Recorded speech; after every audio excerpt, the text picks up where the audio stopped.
I've had a bit of a strange day.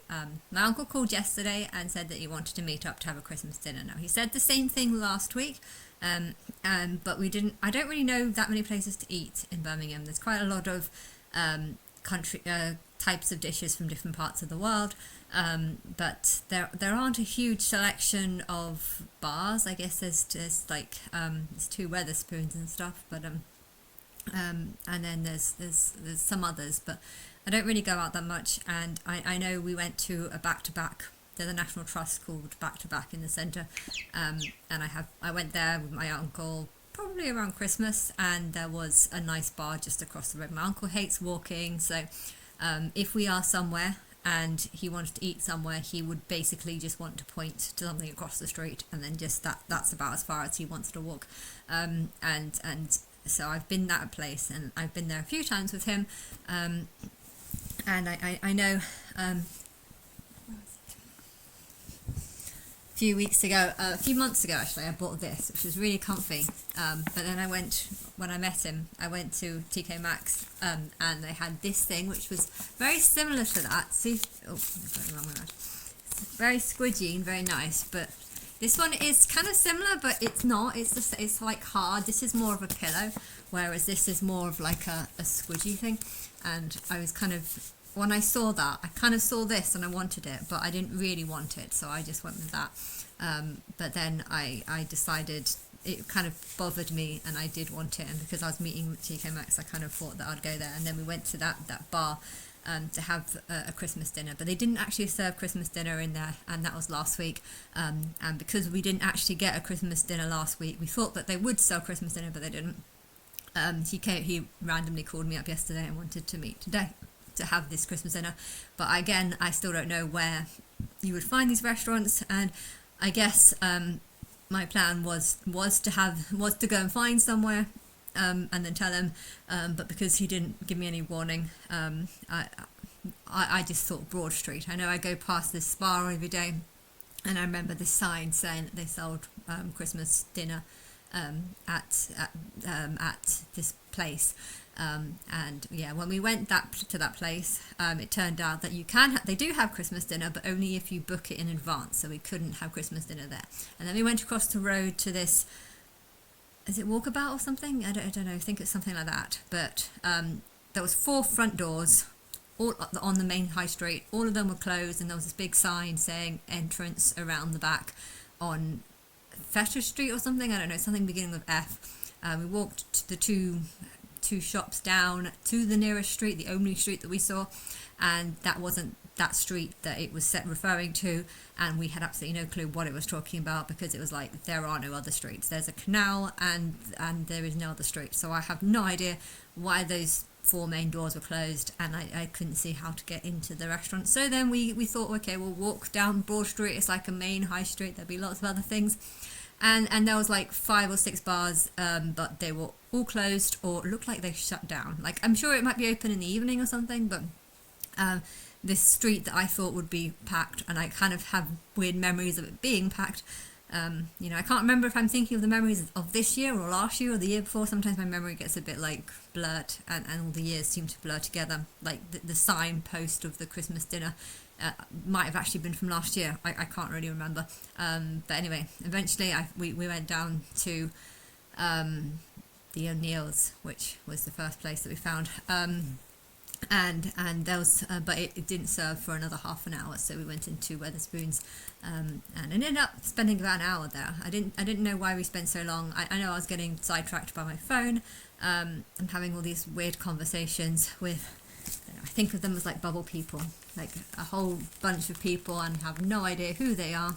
If you look closely, it's all like lots of different bubbles. So it kind of reminds me that talking to people online kind of reminds me of this.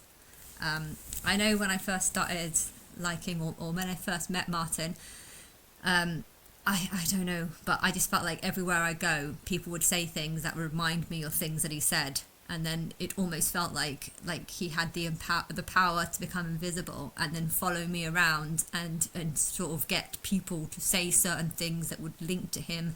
and this was just happening all the time, and it was very weird. And from that moment on, I knew that we were living in some sort of computer system. Only the people around were like robots. Only they were programmed to ignore me. And then I started listening to songs and bands, and again, just everything. It just felt like there was some sort of, I don't know, male entity followed me around, talking to me through songs.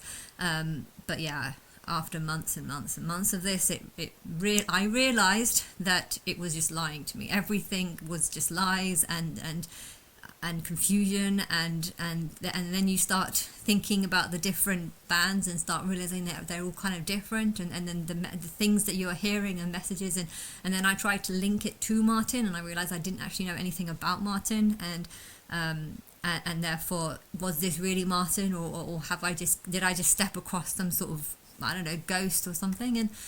And it just led me nowhere. It led me nowhere, and there was nothing I can do. And I feel a similar thing is happening with Elon.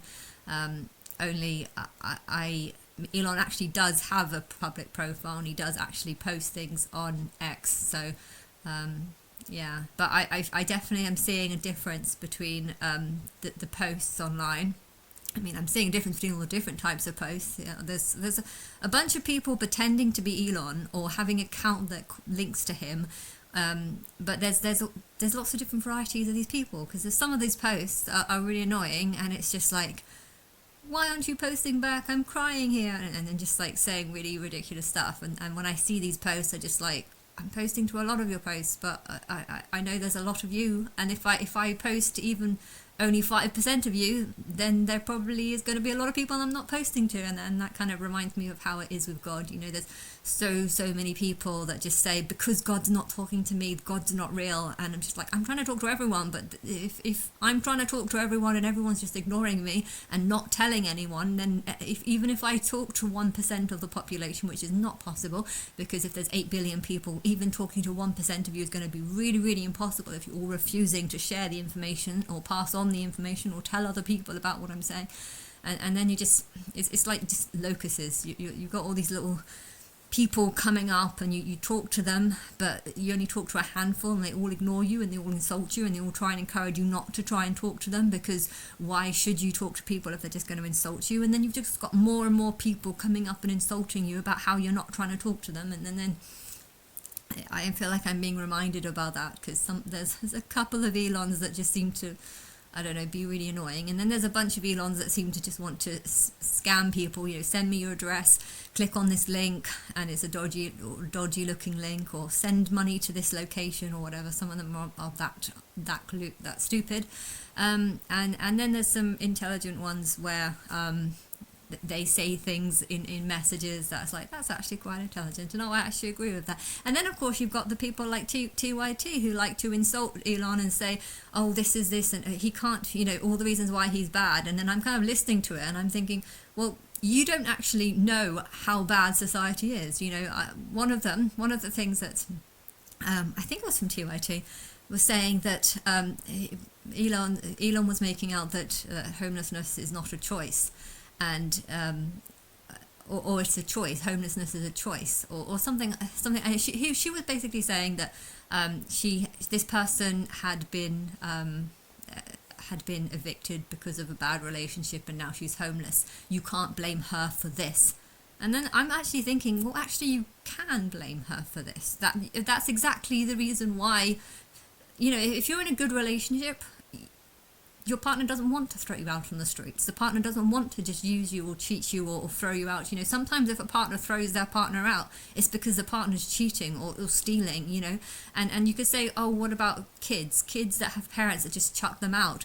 Well, just like, yeah, but maybe the kid was stealing from the parents, or maybe it's not that bad. Maybe it's a case of the parents generally being poor. But why were you born to these parents? Because these parents were deemed by the Matrix to be most similar to how you were in your past life. And you know, sometimes it's not a choice.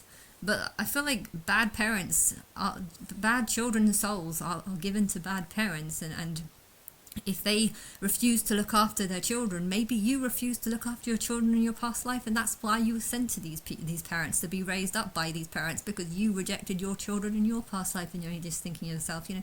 and there's a bigger picture that they can't see. You know, a lot of people like to just insult rich people, being like, well, you're the ones that have all the money. If you just give all your money to all the homeless people, everything will be fine. But they're stupid, because they're assuming that these homeless people are just people that are just like them but just don't have jobs, and that's just not the truth. Because I went to Los Angeles. It was like scary to go on the idea of, I went on the train, the underground station once, I think I did, I can't even remember, but I don't know, but I spoke to someone. The memory I'm getting is just speaking to someone who had a mother and a daughter, and they said that they went on the underground once, and there's this homeless person that was becoming very, very threatening and very, very violent, and she said that she would never want to do that again. And then I spoke to another person, and she also had a bad experience with the underground, and another person who was a local said, oh yeah, don't use the underground here, it's not safe. And I did try using the bus, and then I met there was some random woman on there who punched her face with her hand, and a tooth went flying out of her mouth, or something white that looked like a filling or a tooth went flying out of her mouth, and then she started showing a fanny to the whole bus, and saying how she was brought up in some sort of sex cult, and that I don't know, she was saying all sorts of random things, but she looked like she shat herself and stuff. I mean, I've seen the homelessness that exists in LA, and it's not just let's give these people a job, you know, it's these people are mad, and some of them stared at me strangely and said some very bizarre things. One of them started shouting at me and calling me a witch, and yeah, I don't know, but another one was talking about there being hairs on his arms or something. I don't know what he was talking about. I was trying to listen and trying to hear.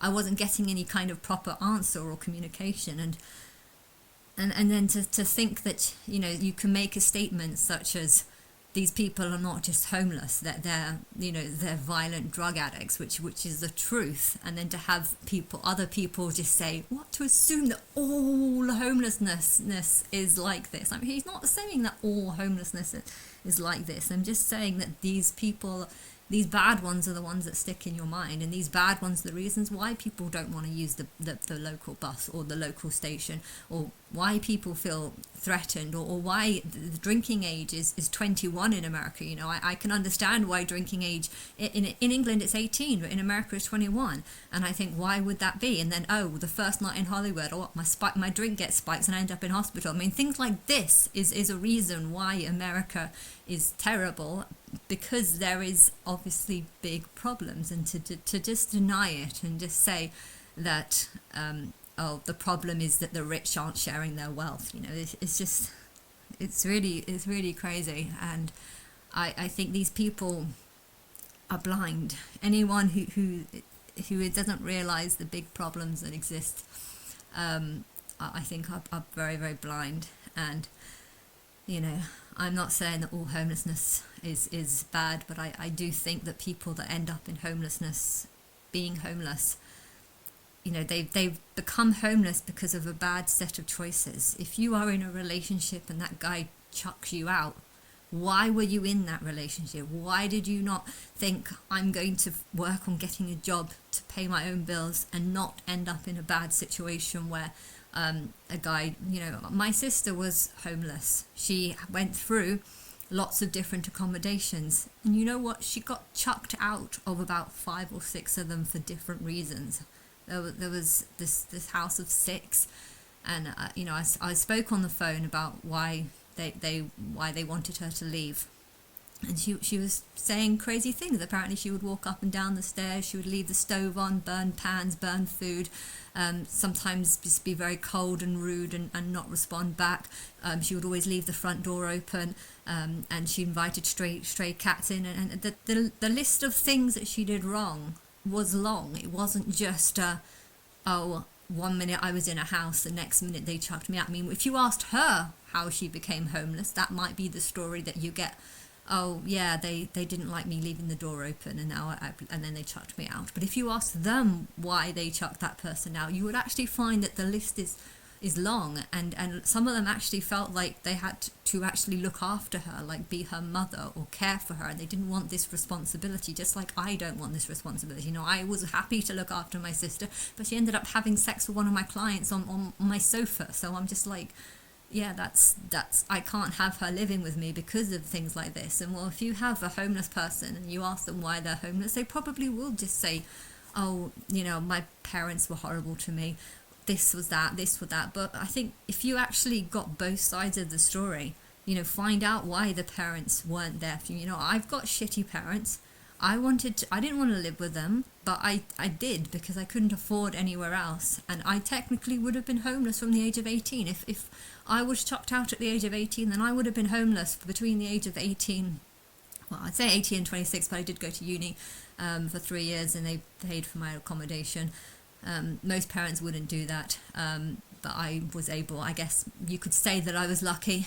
Really, I think they just thought that education was just what everyone does. Hence they thought that paying for my education was just part of being a parent. But yeah, did I really appreciate it? Did I actually learn anything from it? I learned how to drink at uni, and that was about it. But yeah, I just, you know, you could say that I was lucky for that, and I don't think I really was, because some parents don't give stuff to their kids, but sometimes you find out why, and maybe their kids are just people that steal from them, or people that are aggressive, people that are angry, and I know it's different for everyone, so I do not want to put everyone in one big category or one big bubble, but that's something that annoyed me today, where I don't know, just it's people saying something and not realizing that actually there's so many different levels to what they're saying. You know, if you're insulting someone, you have to realize that actually there might be some truth in what they're saying, and you shouldn't just bluntly insult it, because there is two sides to everything. And if you're only just going to insult someone and look on one side and not try to understand where they're coming from or why they think that there's, you know, homelessness in America is drunk, violent, you know, drug addicts, you know, have you seen what's out there? You know, if you look like if you start seeing people that are just lined up looking like they're dead on the streets, and you want to help them, but at the same time you fear that if you did try and help them, they might just get out a gun and shoot you or something. You know, I'm not saying that would have happened, but when you start talking to people that are homeless and you can't get a proper sentence back because they start talking rubbish or just crazy stuff, or start hitting themselves in the face, or just, you know, like saying words or lying sentences that aren't proper sentences, you know, you just feel like, are they all like this? I know they're not all like this, but the bad ones make the okay ones even worse, because they start blending in, and it's hard to tell the difference between a good homeless person and a bad homeless person, and therefore, you know, you do need to protect yourself. And if you think that there is a chance that they could become violent, which they do, you know, the first night in LA, I was waiting by a bus stop, and I saw there was some woman who looked like a prostitute, and then this other woman got out the car and had a fight with her. It was over a client or something. You know, that was within 1 hour of being in America. I saw that, and well, if this is what the prostitutes are like, then are the homeless people the same as that? Well, probably. Why? You know, you don't know, and I'm not saying that, but when you see things like that, it makes you more cautious towards how you treat and act towards people, and yeah, and to just deny this and just to say, oh, I shouldn't treat everyone the same. If one homeless person is aggressive and angry, I shouldn't assume that the next one is. Yeah, okay, I shouldn't assume that the next one is, but if I'm wrong and that one is the same as the other one, well, that would actually put my life in danger, and I shouldn't, you know, I shouldn't want to help that person if I'm going to be putting my life in danger. You know, that's just how it is, and I think if you don't believe that, then I think you might not be able to see the true danger that might actually exist in the bad drug addict people or whatever. But yes. Anyway, I had a very strange conversation over over a bunch of texts. And then I went to, as I was walking back to the station, I went to McDonald's, which was strange. I was thinking about getting a burger, but I was thinking that before I had the Christmas dinner. After the Christmas dinner, I no longer no longer needed a burger because I had eaten something already. And then my uncle, he does say some strange things. He went to the toilet twice when we were in that 10-minute period that we were at the museum, and just before we left the restaurant, even though it was about a 3-minute walk away from the station. And then we were going to go to Moore Street Station to have a milkshake there, but he didn't want to walk that far because he'd already walked 4 minutes and didn't want to walk another 4 minutes. So we went to McDonald's instead, but their McDonald's turned out to be more of an ice cream. Literally, you could turn it upside down and nothing came out. So they were selling ice cream. I think it was at a too cold a setting, but anyway, after 2 hours it melted and it was fine. It's nice when it's out, when it's done properly. And also my sister got another place that my sister got chucked out of was this lady that she was staying with, but I spoke to her as well about why she got chucked out of those places, and she said that she left the freezer door open so that all the ice in the freezer melted and went all over the floor. She would use the washing machine even if it was like a quarter full, so it's on for like 2 hours or whatever, so you'd have a full 2-hour wash, quite expensive, but for only a couple of items. She said that she would walk up and down the stairs with boots and put mud all over the floor and wake her up in the middle of the night. She was doing some night shift jobs on a bike delivery thing, and she would always come back at midnight and wake everyone up in the house. And I think because of my sister being slightly mentally ill and saying strange things, I think this woman started having like sort of fear or phobia over her, like not knowing that what she might do. She was given a whole month warning, I want you out of here in 1 month. And do you know what my sister did? She just said, okay, but never followed it up. She never went to go and find where else am I going to live. She just assumed that on the day that month would be up, she would, be allowed to stay. She was willing to pay the extra month, but she basically wasn't accepting or wasn't taking any responsibility for the fact that the person that she was living with, the house who owned it, she actually accused this woman of not owning the house and not owning the deeds. And I think that scared the shit out of the woman who lived in there, because she's like, if this woman is questioning whether or not I own the deeds, my sister told me that she thought that the woman had killed someone to own the house and that she didn't even own the house. So yeah, she was saying some very strange things. So I could understand why the woman would want her out. But yeah, on the day that she got chucked out, the woman basically ended up calling the police and told the police that my sister had told her that she's going to burn the house down. I don't believe that that's the truth, but I feel like this woman really, really wanted my sister to leave the house because she just didn't want her in, not for one reason, but for a long list of other reasons. Another reason, I guess, was there was a small bird that was in the house. My sister said that she found the bird in the house and she started raising it, but I believe that the woman actually thought she went outside and stole the bird from a nest. My sister had a child taken away from her, so she felt maybe, I don't know whose story is true, but maybe she stole a bird from a bird nest, a baby bird from a bird nest, and thought she could raise the bird herself.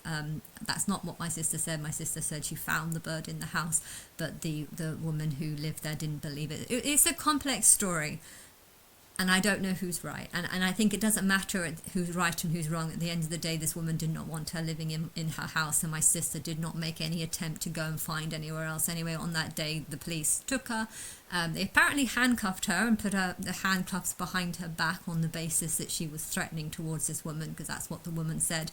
And the police officer took her to a hotel, and she didn't want to stay in that hotel because it was like £60 an hour, and she said it smelled of sex. That's what she said. So because of that, she went to go and sleep in a tree and under a tree, and it happened to be raining all night with her 6 bags that got completely soaked. And so she has experienced one night of homelessness, but she was talking about wanting to be homeless for quite a long time. There was several times where she was saying that she wanted to just go and live under a tree, and she said that quite a few times. And homelessness is a deep thing, but I feel like the root cause of it is mental illness and not being very smart, not being very bright, not being very prepared.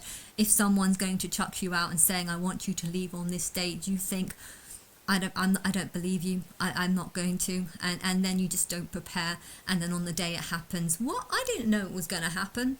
Sophie, you told me that she wanted you out. Why did you not look for somewhere else? Oh, I thought she wasn't serious. Well, obviously she was serious. She even called me up to complain about you. So why would you not take this seriously? Oh, I thought she was just saying that.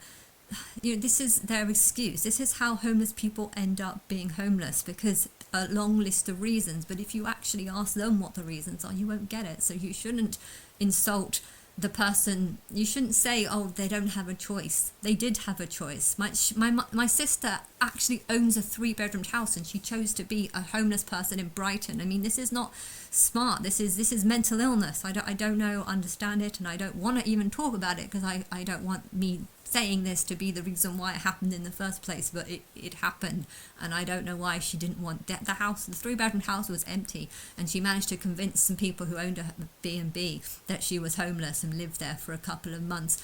I think she was doing some work there as she was tidying beds and stuff, but mostly she was just, they were Christian, and they were giving her free accommodation. But I think sometimes homeless people can just take advantage of others. They want to be taken care of. They don't want to just live in a house. Here's a 3-bedroom house. Oh, I don't want to live in Birmingham. I don't like the people in Birmingham. Well, I'm living in Birmingham. Why would you not live in your house? And why would you rather be in the streets of Brighton? I just,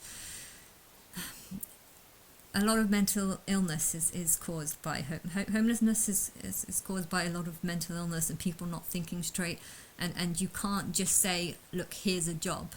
Because if they start doing things like bringing stray cats into the house, or stealing baby birds from birds' nests because they think they can bring up the bird better, you start questioning their mental state. If they start saying that, oh, you don't own the house, you only own the house because you've gone and killed someone, and that's how you've obtained this house. I don't know, there was a picture on a wall apparently, and my sister seemed to have it in her head that person was the one who owned the house and she murdered her. It's just a strange thing to say, but I could understand why people wouldn't want someone like that, and then you try and ask them to leave and they don't think you're serious, and then you've got a real big problem because you don't want a squatter in your house.